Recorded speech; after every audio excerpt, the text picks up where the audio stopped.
শুধুমাত্র কয়েকটা ball pen দিয়েও যে এভাবে এত সুন্দর একটা খোপা সাজানো যায় সেটাই আজকে আমি আপনাদের সঙ্গে শেয়ার করব।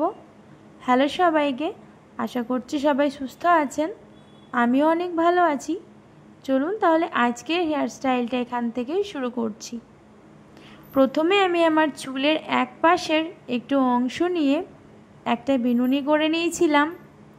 তারপর যে বাদবাকি চুলটা রয়েছে সেটাকে একটা নর্মাল হাত খোপা করে নিয়ে খোপাটার চারপাশটা ইউপিন দিয়ে ভালোভাবে সিকিউর করে নিচ্ছি। এক্ষেত্রে যাদের পাতলা চুল রয়েছে তারা একটা আর্টিফিশিয়াল বিনুনিও ব্যবহার করতে পারেন। আমার চুলের লেন্থ যেহেতু মোটামুটি ঠিকই আছে, তাই আমি আমার চুলেরই এক পাশের একটু অংশ নিয়ে সেটাকে বিনুনি করে রেখে দিয়েছিলাম এবং খোপাটা আমার ভালোভাবে সিকিউর করা হয়ে গেছে। এরপর আমরা যে বিনুনিটা করে রেখেছিলাম সেই বিনুনিটাকে খোপার চারপাশে এভাবে করে ভালো করে ছড়িয়ে দিতে হবে। খোপার চারপাশটায় বিনুনিটাকে ভালোভাবে ছড়িয়ে দেওয়ার পর ইউপিন দিয়ে সিকিউর করে নেব।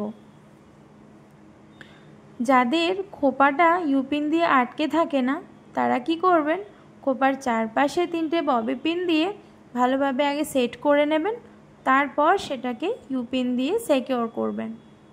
আমার হেয়ার স্টাইলটা প্রায় কমপ্লিট। আমি আজকে আমার খোপাটাকে কিছু বল পিন দিয়ে ডেকোরেট করব।